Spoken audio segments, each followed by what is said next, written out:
కేసీఆర్ కు ఎమ్మెల్సీ కవిత రాసిన లేఖపై మంత్రి పొన్నం ప్రభాకర్ హాట్ కామెంట్స్ చేశారు. కవిత రాసిన లేఖలో కేసీఆర్ చుట్టూ ఉన్న దయ్యాలు ఎవరో చెప్పాలని ఆయన కేటీఆర్ ను ప్రశ్నించారు.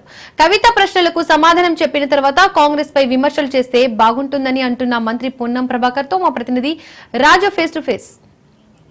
మీద మనతో మాట్లాడడానికి బీసీ సంక్షేమ మంత్రి పొన్నం ప్రభాకర్ గారు ఉన్నారు. కవిత లేఖ రాసింది కేసీఆర్ కు, దాని మీద దానికి కూడా ఆమె స్పందిస్తూ కూడా కేసీఆర్ చుట్టూ దయాలు ఉన్నాయి అనేటటువంటి కామెంట్ చేసింది. దీన్ని ఎట్లా చూస్తారు? జన్మదిన వేడుకలు, పిసిసి అధ్యక్షుడికి జన్మదిన శుభాకాంక్షలు, రేవంత్ రెడ్డి గారి నాయకత్వంలో కాంగ్రెస్ ప్రభుత్వం చేసే కార్యక్రమాలను పార్టీ పరంగా ప్రజల దగ్గర దాకా తీసుకెళ్తూ పార్టీ స్థానిక సంస్థల్లో గెలిచే విధంగా అటువంటి బలాన్ని ఇవ్వాలని వారికి జన్మదిన శుభాకాంక్షలు చెప్పడానికి గాంధీభవన్ వచ్చినాం. మీరు అడుగుతున్న రాజకీయ పరిస్థితుల్లో అది టీఆర్ఎస్ పార్టీ అంతర్గత వ్యవహారం. కవిత గారు చెప్పినటువంటి దేవుడు కేసీఆర్, పక్కన దయాలు ఉన్నాయంటా ఉన్నారు. ఆ మాటకు కేటీఆర్ జవాబు చెప్పాలని, జవాబు చెప్పలేకుండా కాంగ్రెస్ పార్టీ విమర్శ చేసి తప్పించుకునే ప్రయత్నం చేస్తూ ఉండు.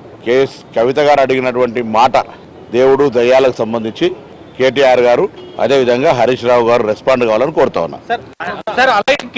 సీఎం రేవంత్ రెడ్డి రాజీనామా చేయాలనేటటువంటి కామెంట్ ముందు అది రియాక్ట్ అయినాక వీటన్నిటికీ జవాబు చెప్తాం.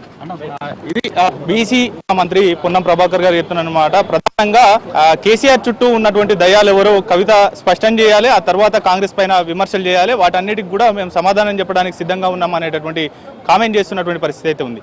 కెమెరా పర్సన్ భరత్తో రాజు, రాజ్ న్యూస్, హైదరాబాద్.